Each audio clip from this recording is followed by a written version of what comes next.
listening to good. Malcolm Turnbull made some good points that China's the one trying to maintain the order of the status quo of the world right now that America put in place. Spring cleaning. That Trump is trying to if your destroy garage it is and make packed everybody and the on biggest ease thing in and there is a unstable. car that won't start, Colorado Public Radio can help. Donate your car to CPR. It's easy with just a few simple steps. And in that space will finally be clear. I was hoping they were going your to talk car to him for a turns lot into longer. dollars that support news and music you love. Get started now on the Ways to Support page at CPR.org. Support comes from Common Spirit Health, hospitals, clinics, and caregivers committed to advancing healthcare with clinical excellence and human kindness in Colorado, Kansas, and Utah. Common Spirit Health. Human kindness lives here. Support comes from Coble, creator of Viola, new townhomes and single-family homes located in North Boulder, near Wonderland Lake and miles of Boulder County trails, walkable to shops and restaurants. Learn more at cobleco.com. With news live from the BBC, I'm Tim Franks. The British Prime Minister Keir Starmer is facing the biggest crisis of his just under 2 years in office. A crisis not in the world at large, but a crisis in his authority. His Labour Party received an absolute battering in elections across England, Wales and Scotland. Somebody better to go to besides Today, the Prime Minister tried to do that familiar thing for those in office, to have a reset in the jargon. Fuck that, to say, dude. in essence, to his increasingly He's doing restive genocide, party and the country. Look, I get it. I get that you're dissatisfied with the pace of change. No, you don't get it. But You'd be gone if you got it. Now. Yeah, fuck that would you. only make things more unstable, more Who cares about chaotic. instability? Somebody else can do it better. Really. As Mr. Starmer put What it a at a loser. morning news conference. Exact same as Trump. I have my doubts, and I know I need to prove them wrong, and I will. No, you won't. Fuck you. So, You ain't doing like shit. every Prime Minister, I've learned a lot in the first 2 years. Free Palestine or fuck off. In terms of the policy challenges that our country faces. Learn that, bitch. Incremental change won't cut it.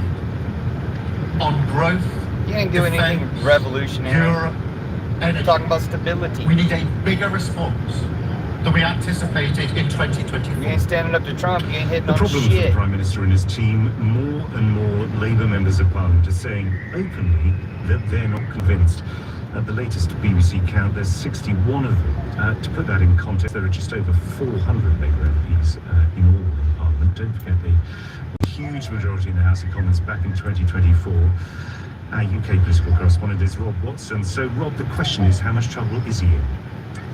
Vast amounts of trouble, Tim, and if this speech was designed as it was to try and stop that tide of MPs on his own side calling for him to resign, it hasn't worked. As you say, the number has been ticking up. True that it's only a few 60 odd out of 403, so it's not at 20% or anything like that. But the authority, the support does appear to be draining away from the Prime Minister. The speech has not worked in the way that he would have intended. Right, and I'm just seeing actually some news copies has come in from the BBC that cabinet ministers, in quotes, may well tell Sir Keir Starmer to resign at their weekly meeting on Tuesday morning. Labour MP Stephen Kinnock has told the BBC. I mean, what is likely to happen next? I mean, there's no precise sort of course of action, is there? Mr. Kinnock, by the way, is not in favour of that happening, Tim. He just warned me that may happen. I mean, to try and sort of map just the next few hours, because that's probably the most important, given how much this is a running story. What an extraordinary drama, yet another extraordinary drama, Tim. I guess the things to look out for, we've had all these resignations from MPs. What we'll be looking out for in the next few hours is, would someone really, really senior, a potential challenger to Keir Starmer, come forward? So, for example, that might be the person who's currently Health Secretary, Wes Streeting. And then absolutely the next potential flashpoint for the Prime Minister is tomorrow morning UK, when the Cabinet has its regular meeting. Those are the most senior government ministers. Might they say, look, I'm afraid, sad as it is, that the time is up. This just is working. You mentioned Wes Streeting. There's another person who's often talked about, but who's not even in Parliament, and under rules of the unwritten British Constitution, you do have to be a member of Parliament in order to be Prime Minister. That's Andy Burnham. What's going in his favour and against his favour? So in his favour is that he is the only one of the potential challengers. The other one we mentioned was Streeting, another is a former deputy leader, Angela Rayner, is that they don't rank particularly well in polling, whereas Andy Burnham is actually slightly more popular than Keir Starmer. Not something that's difficult to do, Tim, given how unpopular he is. I mean, the disadvantage, of course, and it is major, as you just mentioned, is he's not in Parliament. So quite a lot of stuff would need to happen. He'd need to resign his job as Mayor of Manchester, and he'd need to find a seat and stand and win as an MP. Rob Watson, thank you very much for staying across. What we say in the jargon is a moving story.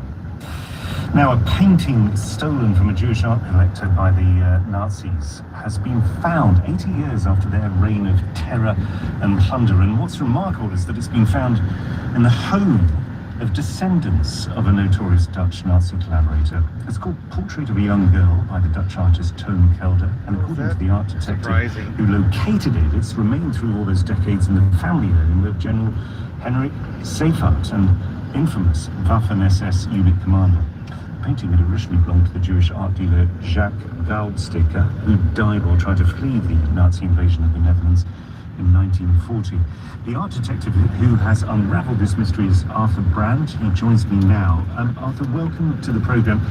How did you unravel the mystery? One family member, after the war, the Seifers changed their name for reasons, of course. And this young man, belonging to the family, discovered a few months ago that he was a family member of Seifers.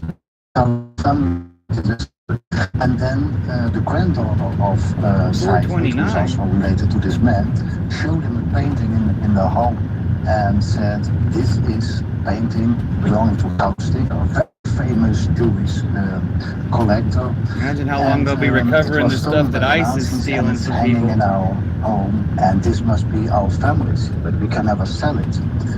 And you know, if you hear in the same day that you are descendant of a very notorious Nazi, the head of the Waffen-SS, one of the highest collaborating Dutchmen, responsible for so many killings, and then you hear that there is a Goudsticker, which is more or less a symbol for the looted art in World War II. Well, that's a lot to handle, and he wanted to give it back, but the family didn't want to. And in the Netherlands and in most countries, you know, when art's stolen from the Nazis, it has reached the statute of limitations. The police cannot enter a home. So he saw the only way out of this was to contact me and to make it public with evidence. And that's what we did this morning. Right. I mean, have the family who have the painting said now what they're going to do with it? I mean, it is astonishing that it remained in there. It's ironic. I was trying to sell some paintings today, or get some paintings to a museum or something, but didn't. Yeah, well, you cannot blame them for the history of Seifert himself, but if you have such a painting with such a bad history attached to it, the right thing that they should have done in these 80 years is to give it back, and they didn't. And that's why we published it this morning, and that's news, we just recovered the painting. Ah. Well, Arthur, the family has handed it over to us. Gosh, extraordinary. Okay, handed it over to you, and then what is the plan to pass it on to the family of Jacques Goudsticker? Yes, we have been in touch with their lawyers for a while now, and I just broke the news to them that the painting is in our possession, and of course it will go back to them. So if only we could stop the Nazi work because being done right now. They are still searching for so many paintings belonging to Jacques Goudsticker and the descendants.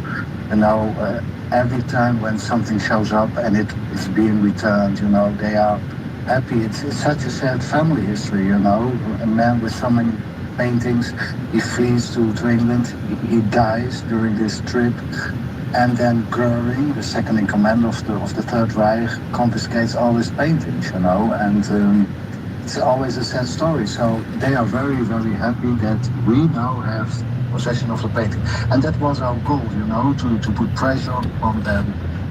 We didn't mention their current names, but they knew there was too much pressure to keep this with themselves. So they handed it over, and that's the good news from today. It's like a world record, you know. It is wonderful news. Arthur Brand, thank you very much for all your work and for breaking that story here on News 7. Congratulations on Distribution of the back. BBC World Service Maybe we News stop Hour what in the the United Nazis are States doing is made now, possible by instead American of taking Public 80 Radio. years to Producer undo and what they distributor did. of award-winning public radio content. Got a Engaging lot of Nazi audiences, stuff to creating stop meaningful these experiences, days. and fostering conversations. APM American Public Nazis Media. like With MAGA, support like from The Waffle Economist, Jackson, providing reporting Nazis and like... analysis on global Oh, we got politics, two economics, non-Nazis in the science, chat and culture, too. Hooray. covering international trends and emerging issues. Nice to shaping see the you, world Fish. today. Nice to see you, More Colonel. information. Nice to see some anti-Nazi people here. Indy 1023 is discovered every hour. If I want to talk every day. waffle out of Larkin as a black British Nazi, it's pretty fucking embarrassing, especially for his family. The family he larks that he has, the family he pretends that he has. Have a great day, Fish. I'm off work today, so getting some things done, going to the herb store. Businesses across the state, including Vector Bank, offering the gold check. Waffle, you just need to be better. Like, if you're really what you say you are, that's super pathetic, and you gotta change. You can't be MAGA, dude. You don't understand how bad it is. Why don't you just listen to some people besides me, because you piss me off too fucking much, about why MAGA is racist and wrong, and stop being a racist piece of shit. Just stop. Stop making racism okay by being a supposed black racist, whether you are or not. This quote's hilarious. It's like he's talking about himself. He told reporters he was still aiming for complete victory. Iran, he said, was thinking he'd get bored or come under pressure, but he said there was no pressure. South Africa's There's no President Cyril pressure. Ramaphosa has insisted. What a loser. Alright, see y'all later.